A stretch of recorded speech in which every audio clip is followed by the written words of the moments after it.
Being a देसी, अगर आपको लाइफ में एक दफा भी अंदाजा हो जाए कि हम अपने खानों में कितना तेल डालते हैं तो इस बात को गनीमत समझिए। अक्सर लोगों को पूरी लाइफ अंदाजा ही नहीं होता कि हमारे खानों में गड़बड़ क्या है। मतलब हम इतना तेल डालते हैं कि जैसे तेल मुफ्त बिक रहा हो। अरबियों ने तेल अपनी जमीन से नहीं निकाला बल्कि हमारी प्लेटों के ऊपर से जमा करके बेचे। और हमें ये तेल बेचने वाला ल्यूक्रेटिव आइडिया इसलिए नहीं आया क्योंकि हम तेल खा खा के पेटों के अमराज का शिकार हो गए थे और फिर बस लेजी लेजी यहाँ से वहां फिरते रहे।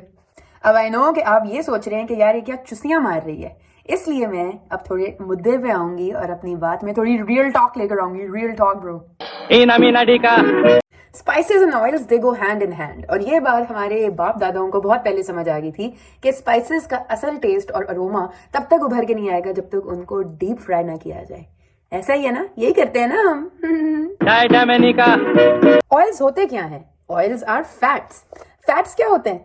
Fats they give you energy, और एनर्जी क्या करती है जब कंज्यूम ना हो ठीक से?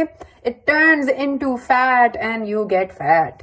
सो by consuming fats, you're consuming a lot of energy. And if you're not spending it right, you will end up gaining weight because it will end up getting accumulated in your body. And that's what's happening to most of us desis. खा तो हम लेते हैं तेल दबा के, लेकिन फिर हम हिलते नहीं हैं। Weight gain, heart disease, bloating, diarrhea, acne, impaired brain function, diabetes, just to name a few. सबकी required daily consumption फर्क है based on their fitness level and their age and metabolism. But as a general rule, for women जिनकी रोज की खाने की consumption 2000 calories के around है, which is the amount of calories that you consume to maintain your weight if you're not exercising too much, उस case में आप रोज 5 से 6 teaspoon of oil consume कर सकती हैं, which will fulfill your need for fats. Now that being said, जब आप सुबह उठते हैं और अपने अंडे को फ्राई करते हैं तो उसी में 1 टेबल स्पून ऑयल चला जाता है, ठीक है ना। फिर आप खाना बनाते हैं, उसके अंदर 2-3 टेबल स्पून ऑयल आराम से चला जाता है, and I am talking about table spoon not tea spoon.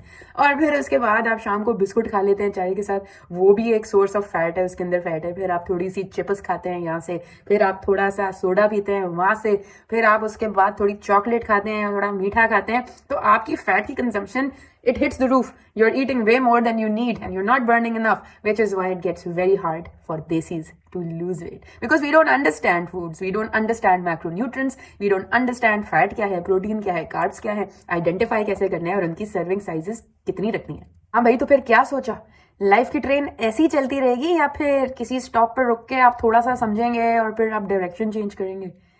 करना यही है दोस्त, थोड़ा सा टाइम लगाओ अपने ऊपर, थोड़ी सी रिसर्च करो, गूगलें शुगलें करो, लोगों से डिस्कस करो और फिर थोड़ा चेंजेस लेकर आओ अपनी डाइट में। And it's not just about weight loss, it's about feeling good, it's about being active, it's about being able to move whatever way you want.